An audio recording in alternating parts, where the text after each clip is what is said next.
Peço a todos que possam ir formulando as suas perguntas. Passaremos agora para o bate-papo com o Emerson Pedersoli. Eu convido o Jomar Gontijo, presidente do GEC, e também o Sérgio Bebiano, presidente do Jesus de Nazaré. Agradecendo aqui também as cidades presentes no nosso 5º CETESP. Cidades de Divinópolis, Martinhos Campos, Formiga, Carmo do Cajuru, Araújos, Belo Horizonte, Santo Antônio do Amparo, Abaeté, Nova Serrana, Oliveira, Antunes, Pedra do Indaiá, Itaúna, Marilândia, Bom Despacho, São Gonçalo do Pará, Torneiros, Cláudio e também Rio de Janeiro. Passamos agora então ao nosso bate-papo, a palavra para o Sérgio Bebiano.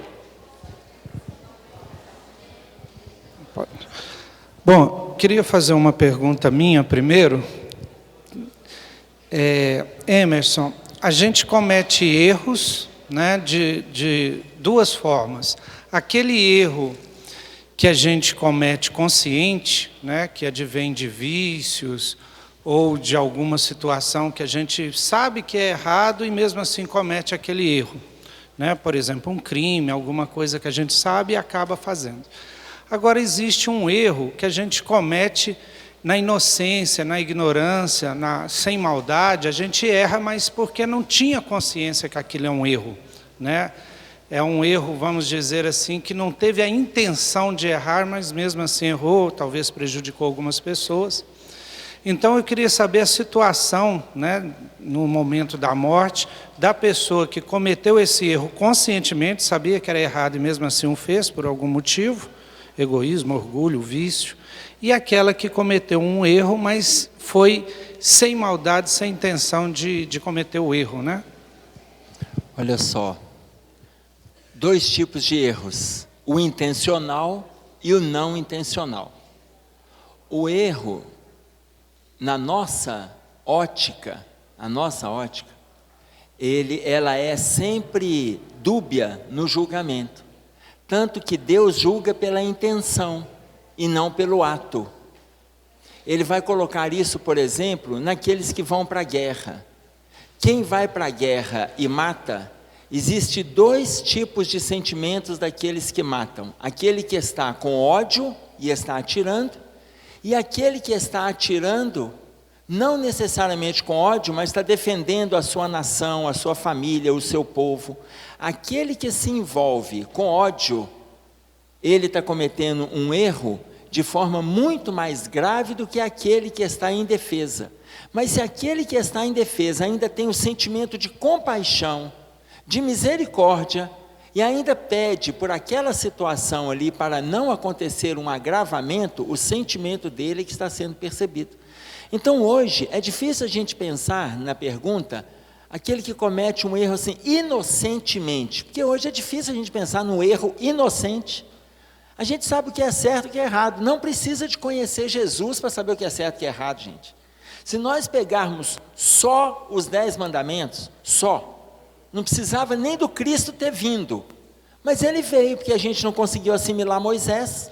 Se a gente pegasse só os 10 mandamentos, ali a gente já sabe o que está certo e o que está errado. Então não tem o erro inocente. Todos os enganos que a gente comete, eu vou falar uma fofoquinha. O movimento espírita não faz fofoca, né? O movimento espírita busca prece, vocês já notaram? Eu vou te contar um negócio sobre fulano, mas é para a gente orar por ele. Já notaram que o movimento espírita não faz fofoca? Aí você começa a falar mal de alguém, fica 2 horas falando mal para depois fazer uma prece de 20 segundos. Então veja, a fofoca em si é um erro. É um erro brando? É. O cigarro é um erro. A vaidade é um erro. A indisciplina é um erro. Um palavrão é um erro. Não, mas eu fiquei nervoso naquela hora, eu peguei e xinguei mesmo. Mas a gente no fundo sabe que está errado. Então, aqueles vícios, por mais que a gente tenta, porque muitas vezes nós somos complacentes para conosco. Se eu ultrapasso o sinal vermelho, é porque eu estou com muita pressa, estou atendendo um caso de urgência. Se o outro ultrapassa o sinal vermelho, ele está desrespeitando as leis. Se eu respondo a alguém mal, é porque a pessoa me irritou. Se o outro responde a alguém mal, é porque ele não tem educação. Então, a gente tende a aliviar para nós, por isso é que Deus julga pela intenção e não pela atitude. Muito bem.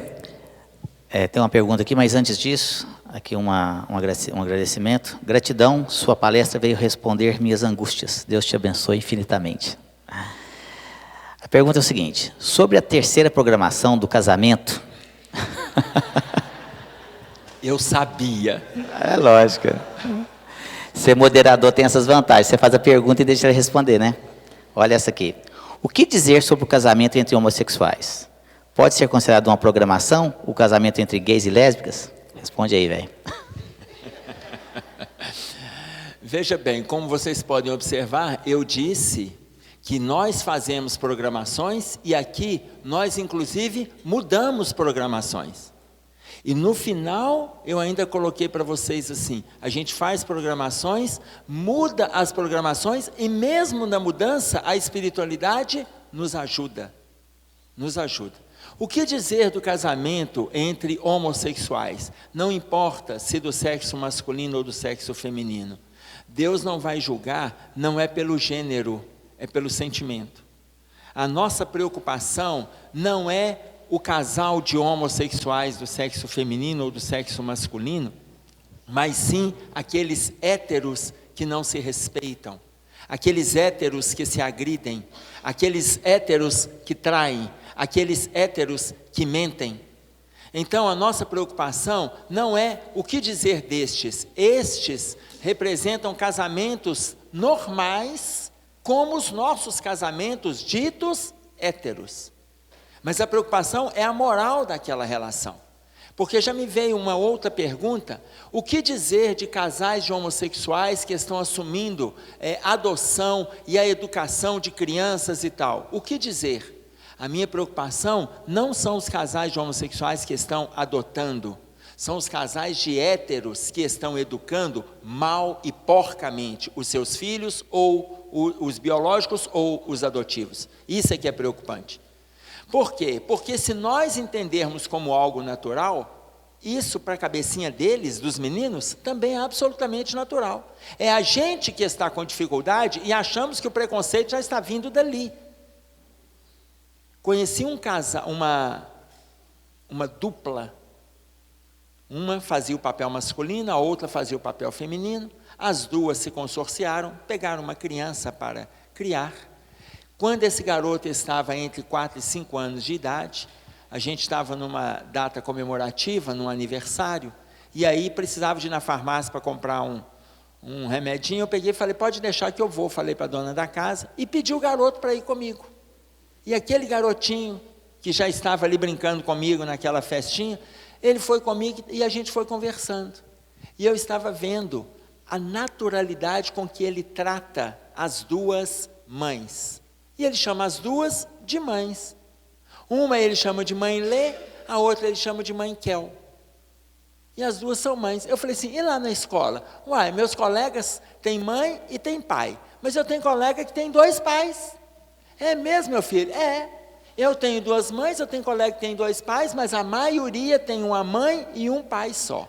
Ah, tá certo, meu filho, tá tudo bem, né? E tá tudo bem para sua cabecinha? Uai, é muito legal ter 2 mães, né? Porque a gente pede uma, na hora que ela não aceita, a gente vai lá e pede para outra. Eu falo: é muito legal, muito legal. Ele já estava trabalhando como manipular, como toda criança. Como toda criança. Então, muitas vezes, a dificuldade é nossa. Ah, mas existe programação? Existe programação para tudo. Mas toda programação pode ser feita reprogramações, sem os nossos pré-conceitos. São as nossas dificuldades que precisam ser freadas aí.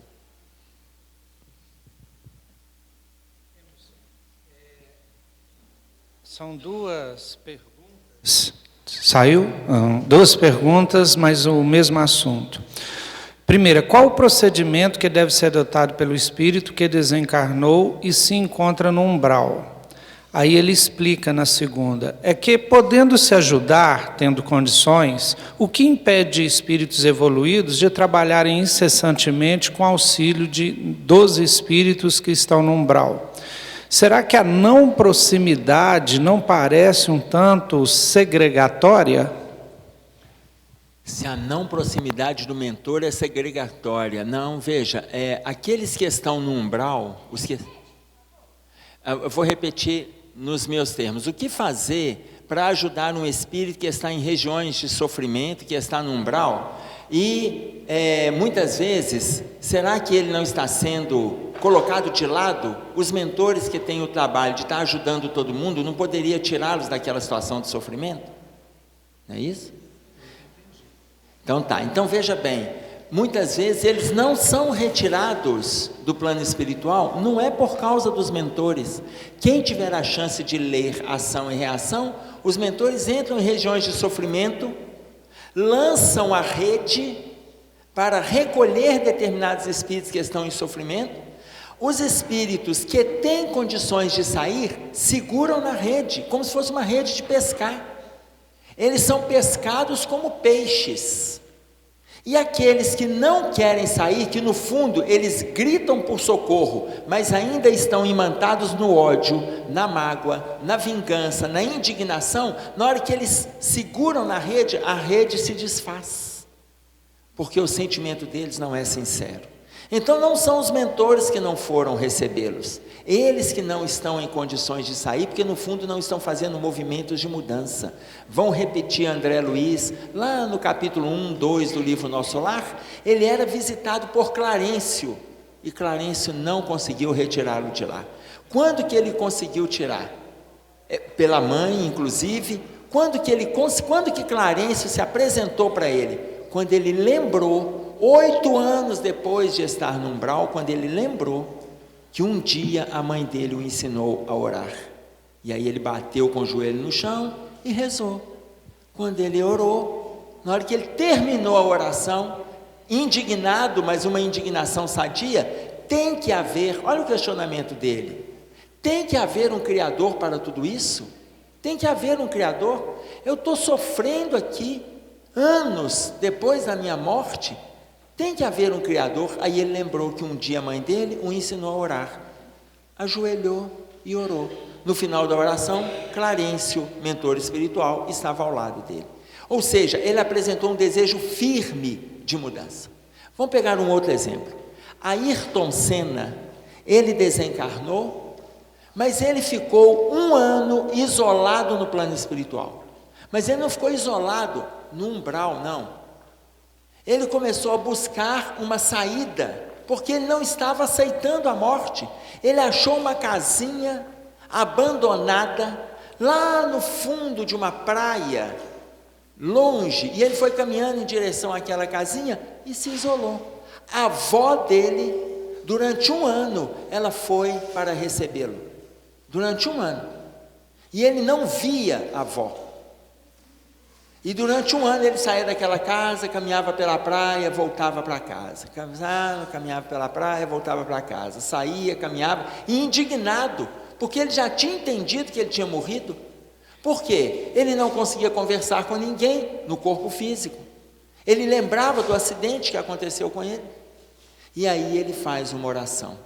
1 ano depois, quando ele faz a oração, a avó dele retorna ao convívio com ele e fala com ele. Ele fala: mas por que a senhora não apareceu antes? Meu filho, eu estava aqui, só que você não quis me ver. Você estava tão envolvido com a indignação em relação à providência divina, tão envolvido com a indignação, que você não aceitou a minha presença ao seu lado. Aquele acidente, aí ela fala com ele, estava programado. O acidente estava programado. Graças ao acidente, a reestruturação na sua profissão, na Fórmula 1, ela está sendo feita. Foi a partir do acidente que as pessoas se atentaram ainda mais para a Fundação Ayrton Senna, e sua irmã está levando com pulso firme a Fundação Ayrton Senna. E o país também ficou literalmente silencioso a partir da sua morte. Todos ficaram consternados. E aí ele falou assim: eu tenho condições de assistir o que aconteceu? Tem condições. Embora tenha passado 1 ano, eu vou te apresentar num telão como que foi a consternação do povo brasileiro, desde o seu acidente até o seu velório. E ele começou a assistir e começou a chorar, porque ele não sabia que ele era tão amado.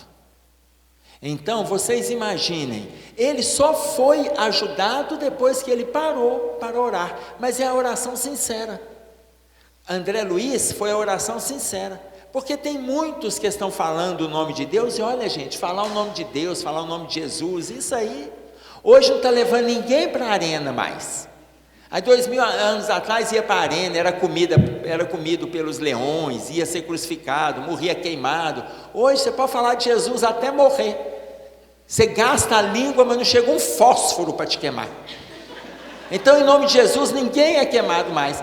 Tanto que o Evangelho segundo o Espiritismo, no capítulo 20, os trabalhadores da última hora, ele coloca para nós que o nosso momento hoje é vencermos as dificuldades morais que estamos trazendo. Se nós não conseguimos fazer isso lá atrás, diante da arena e da palavra do Cristo, hoje a palavra da doutrina nos ajuda a fazermos transformações no campo moral. Muito bem. Uma última pergunta aqui, para que a gente possa encerrar, em função também do nosso horário. Boa noite, Emerson. No atentado das Torres Gêmeas, uma funcionária do prédio não foi trabalhar no dia e se livrou. Aí ela morreu pouco depois, porque o avião que estava caiu. Explique isso, por favor. No atentado às Torres Gêmeas, uma funcionária não foi trabalhar naquele dia e ela não desencarnou. Teoricamente, ela estaria dentro da torre. Só que depois ela foi fazer uma viagem de avião, alguns dias depois ela foi fazer uma viagem de avião e desencarnou no avião. O avião caiu. Ô, gente, quando tem que morrer, morre mesmo. Morre mesmo. Mas a gente precisa entender que a morte é só um movimento de passagem, é só um movimento de transição. Tanto que a Joana de Ângeles, na mensagem A Grande Transição, ela fala que não é para a gente se desesperar com o movimento de excessos que está acontecendo na humanidade como um todo, seja no movimento fisiológico, na movimentação fisiológica do planeta, ou nas desconstruções morais das criaturas. Não é. Ela falou assim, não se preocupem, que o máximo que vai acontecer com você, olha ela falando conosco, o máximo que vai acontecer com você é morrer. Então, gente, pode ficar tranquilo que o máximo é a morte. Pode ser hoje, pode ser daqui a um tempo. E aí vem a colocação do Emmanuel que eu repito para vocês. Estejamos trabalhando em favor do próximo. Porque se a gente precisar de uma moratória e Deus nos encontrar trabalhando, aquela moratória nos é concedida. Mas se chegou a nossa hora e a gente não está no local, a morte, igual o caso dessa garota, não perde a viagem. Ela vai levar. Tá? Aquela morte, o Deus Thanatos que me acompanhou aqui, parece que ele perdeu a viagem. Tudo bem? Eu vou agradecer vocês e retorno a palavra para o Bibiano, tomara que tenha valido as nossas reflexões e todo o seminário do dia de hoje.